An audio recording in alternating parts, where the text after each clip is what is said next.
نحمده ونصلي على رسوله الكريم اما بعد فاعوذ بالله من الشيطان الرجيم بسم الله الرحمن الرحيم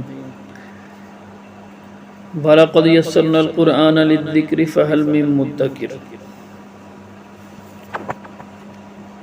تو اس آیت کے اندر اللہ تعالیٰ ارشاد فرما رہے ہیں کہ ہم نے قرآن پاک کو سمجھنے کے لیے آسان کر دیا، تو اب ہے کوئی سوچنے والا، تو اب ہے کوئی سمجھنے والا۔ قرآن پاک کو ہم نے سمجھنے کے لیے آسان کر دیا، کیا مطلب؟ یعنی قرآن پاک کے جو مضامین وعدہ کے متعلق ہیں، یا جن آیات کے اندر، جن مضامین کے اندر وعیدیں آئی ہیں،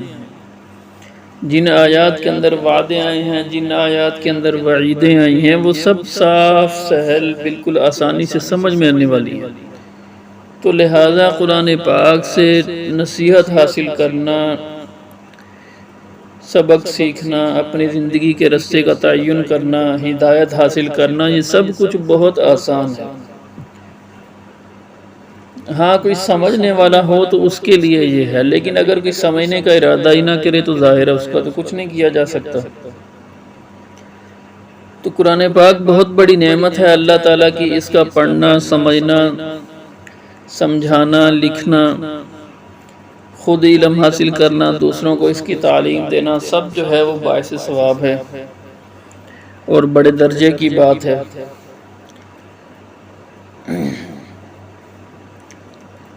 تو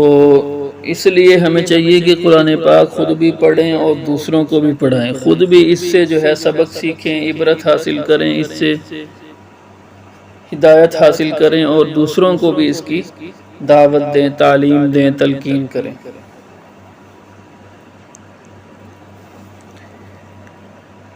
حدیث شریف میں آتا ہے کہ حضرت عثمان رضی اللہ تعالیٰ عنہ حضور اقدس صلی اللہ علیہ وآلہ وسلم کا ارشاد نقل کرتے ہیں کہ تم میں سے سب سے بہتر وہ شخص ہے جو قرآن شریف سیکھے اور سکھائے۔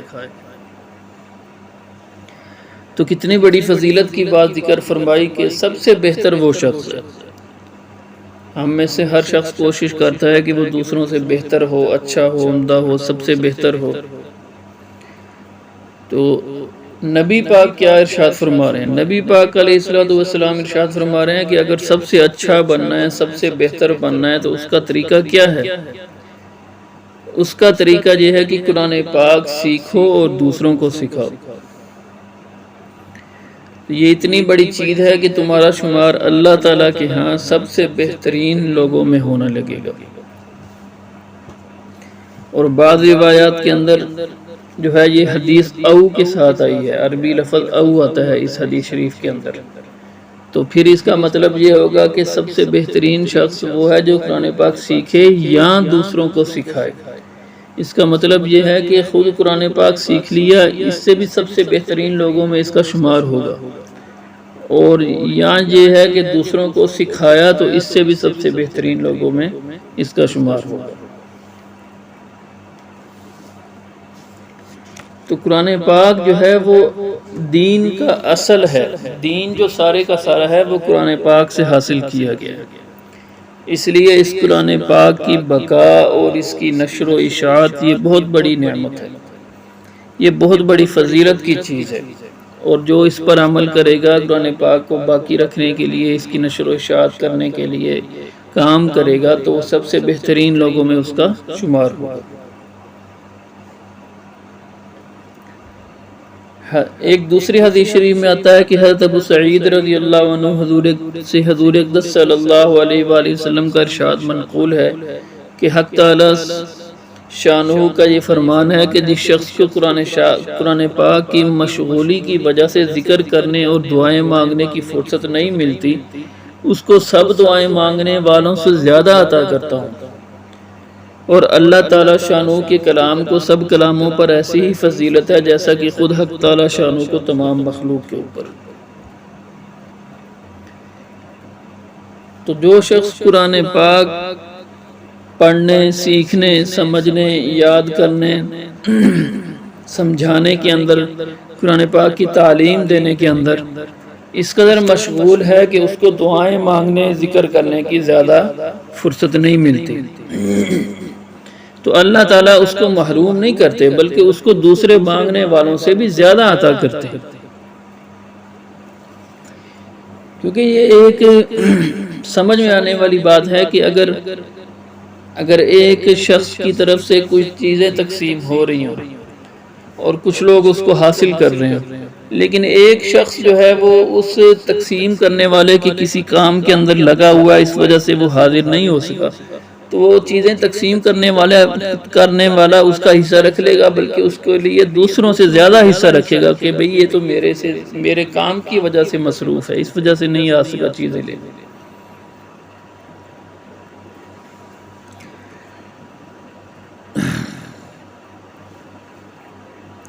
ایک اور حدیث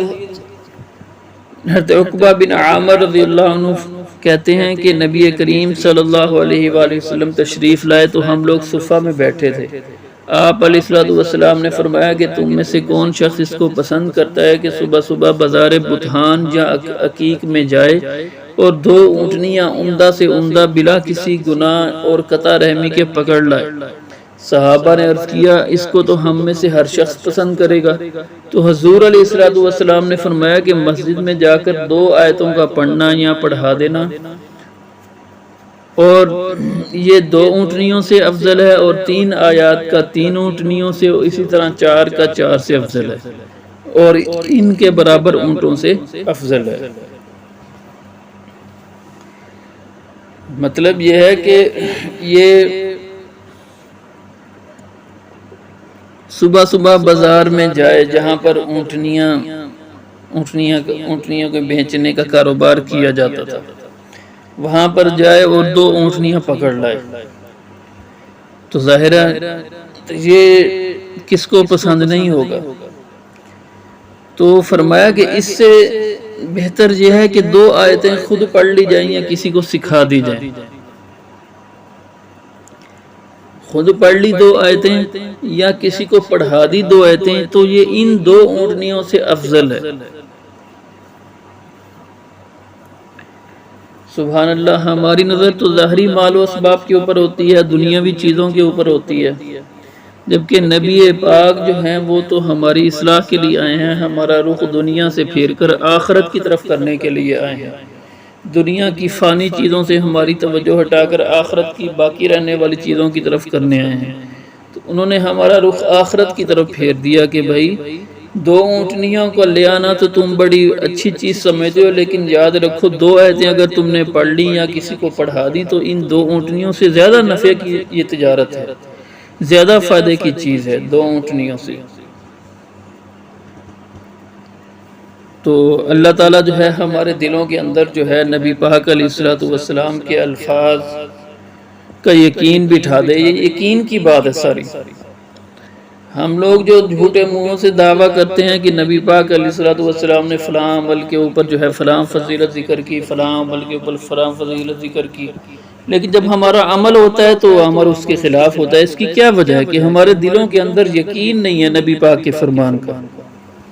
اگر ہمارے دلوں کے اندر یقین ہو تو پھر ہم نبی پاک کے فرامین کے مطابق اپنی زندگی گزاریں۔ تو خیر، یہ جو فرمایا کہ بازار بطحان یا عقیق، تو یہ 2 بازار تھے مدینہ شریف میں لگتے تھے جہاں پر اونٹنیوں کا کاروبار کیا جاتا تھا۔ تو باقی یہ جو فرمایا نبی پاک نے کہ بغیر کسی گناہ یا قطع رحمی کے، تو یہ اس لیے فرمایا کہ اس طرح جب کوئی اونٹنیاں پکڑ لانے کا جب ذکر کیا تو ذہن میں آ جاتا ہے کہ بھئی شاید کسی گناہ کی وجہ سے، یعنی چوری ڈکیتی کی وجہ سے پکڑ لائے، یا کسی کا میراث وغیرہ کا مال یا کسی دوسرے کا مال جو ہے ہڑپ کر لیا تو اس طریقے سے لے آیا، بغیر کسی محنت کے تو مال عام طور پر اسی طریقے سے ملتا ہے نا۔ تو فرمایا کہ نہیں، ایسا نہیں ہے، بغیر محنت کے 2 اونٹنیاں بھی لے آیا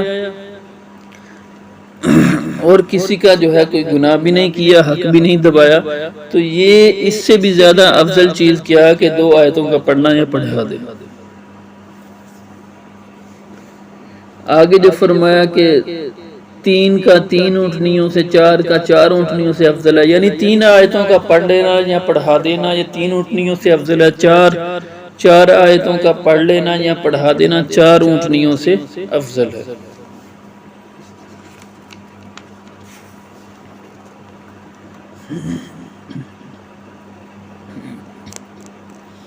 حضرت ابن عمر رضی اللہ عنہ سے حضور اقدس صلی اللہ علیہ وآلہ وسلم کا ارشاد منقول ہے کہ حسد دو شخصوں کی سوا کسی پر جائز نہیں، ایک وہ جس کو حق تعالی شانہ نے قرآن شریف کی تلاوت عطا فرمائی اور وہ دن رات اس میں مشغول رہتا ہے، اور دوسرے وہ جس کو حق تعالی سبحانہ نے مال کی کثرت عطا فرمائی اور وہ دن رات اس کو خرچ کرتا ہے۔ سبحان اللہ، کس قدر جو ہے فضیلت والی حدیث ذکر کی ہے کہ حسد جیسی چیز دو شخصوں کے علاوہ جو ہے وہ کسی کے اوپر حسد کرنا جائز نہیں ہے۔ ایک ایسا شخص جس کو قرآن شریف کی تلاوت عطا فرمائی اور وہ دن رات اس میں مشغول رہتا ہے، جب دیکھو جیسے ہی وقت ملا فوراً قرآن پاک کی تلاوت شروع کر دی، نماز میں بھی قرآن پاک پڑھ لیا، نماز کے بعد نوافل میں سنتوں میں بھی پڑھ لیا، جب فارغ ہوئے پھر دوبارہ قرآن پاک کی تلاوت شروع کر دی، تو یہ شخص ایسا ہے کہ اگر حسد جائز ہوتا تو اس کے اوپر کیا جاتا۔ دوسرا وہ شخص جس کو مال کی کثرت عطا فرمائی اور وہ دن رات اس کو خرچ کرتا ہے، اللہ کے راستے کے اندر جو ہے وہ خرچ کرتا ہے، مال بھی بہت زیادہ دیا اللہ تعالیٰ نے اور وہ دن رات اس کو اللہ کے راستے میں خرچ کر رہا ہے۔ تو اس حدیث شریف کے بارے میں یہ سمجھیں کہ حسد تو ایسی چیز ہے جس کے بارے میں قرآن پاک اور احادیث کے اندر ناجائز ہونے کا ذکر کیا گیا ہے اور اس کی مذمت کی گئی ہے، تو پھر اس حدیث کے اندر یہ کیوں کہا گیا کہ حسد دو شخصوں کی سوا کسی پر جائز نہیں؟ اس حدیث سے تو یہ معلوم ہوتا ہے کہ حسد ان دو لوگوں کے اوپر جائز ہے، تو جبکہ باقی قرآن کی آیتوں اور حدیث سے معلوم ہوتا ہے کہ حسد درست نہیں ہے۔ اس کا جواب یہ ہے کہ حسد یہاں پر رشک کے معنی میں ہے، رشک کرنا، جس کو عربی میں غبطہ کہتے ہیں۔ تو فرق دونوں میں یہ ہے کہ حسد کے اندر جب کسی پر حسد کیا جاتا ہے تو اس سے اس کی نعمت کے چھن جانے کی تمنا کی جاتی ہے۔ مثلا آپ نے کسی شخص کا کاروبار دیکھا تو بہت ہی زیادہ عمدہ طریقے سے چل رہا ہے، تو آپ نے اس پر حسد کیا کہ کاش اس سے جو ہے نا یہ کاروبار چھن کر مجھے مل جائے، تو دیکھیں آپ نے حسد کیا، یعنی کیا مطلب، یعنی جس شخص پر حسد کیا جاتا ہے اس سے اس کی نعمت کے چھن جانے کی، زائل ہو جانے کی تمنا کی جاتی ہے۔ اور ایک دوسری چیز ہے جو رشک ہوتی ہے، غبطہ ہوتی ہے، رشک ہوتی ہے، اس کے اندر اس دوسرے شخص سے اس نعمت کے زائل ہونے کی تمنا نہیں کی جاتی۔ آپ نے کسی شخص کا مال دیکھا، اس کا کاروبار دیکھا بہت عمدہ ہے، تو آپ نے کہا کہ یا اللہ یہ کس قدر جو ہے وہ عمدہ اس کا کاروبار ہے، مجھے بھی اس جیسا، کاش اللہ تعالیٰ مجھے بھی اس جیسا کاروبار عطا فرمائے، تو یہ رشک ہے، تو یہ جائز ہے۔ آپ نے تو صرف دعا کی ہے کہ اس جیسا کاروبار مجھے بھی اللہ تعالیٰ عطا کرے، اس سے اس کے کاروبار کے زائل ہونے کے، چھن جانے کی تمنا تو نہیں کی نا، تو یہ رشک ہوتا ہے۔ تو حسد کے اندر دوسرے شخص سے نعمت کے زائل ہونے کی تمنا کی جاتی ہے، اور جو رشک ہوتا ہے اس کے اندر دوسرے شخص سے اس نعمت کے زائل ہونے کی تمنا نہیں کی جاتی۔ اس وجہ سے حسد جائز نہیں ہے اور رشک جائز ہے۔ اور اس حدیث شریف کے اندر جو آیا ہے کہ حسد دو شخصوں کی سوا کسی پر جائز نہیں، تو اس کا مطلب یہ رشک ہے، حسد جو ہے وہ رشک کے معنی میں استعمال ہوا، تو اس وجہ سے اس حدیث شریف پر کوئی اعتراض نہیں۔ ایک اور حدیث میں آتا ہے کہ عمر رضی اللہ عنہ حضور صلی اللہ علیہ وآلہ وسلم کا ارشاد نقل کرتے ہیں کہ حق تعالی شانہ اس کتاب یعنی قرآن پاک کی وجہ سے کتنے ہی لوگوں کو بلند مرتبہ کرتا ہے اور کتنے ہی لوگوں کو پست و ذلیل کرتا ہے۔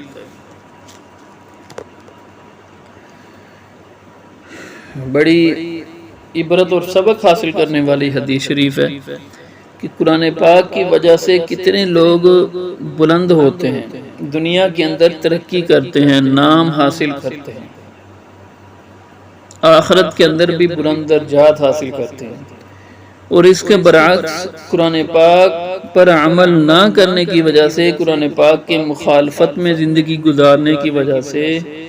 قرآن پاک کے مخالف اعتقادات رکھنے کی وجہ سے کتنے ہی لوگ ہیں جو دنیا میں بھی پست ہو جاتے ہیں اور آخرت میں بھی پست ہو جاتے ہیں۔ تو آج کل مسلمانوں کی جو حالت زار ہے وہ ہم سب کے سامنے ہے۔ مسلمان کس قدر پستی اور ذلت میں زندگی گزار رہے ہیں، تو اس کی وجہ یہی ہے کہ ہم نے قرآن پاک کو چھوڑ دیا۔ تو قرآن پاک کو چھوڑنے کی وجہ سے، قرآن پاک پر عمل نہ کرنے کی وجہ سے ہمارے اوپر ذلت اور رسوائی ٹھہری ہوئی ہے۔ تو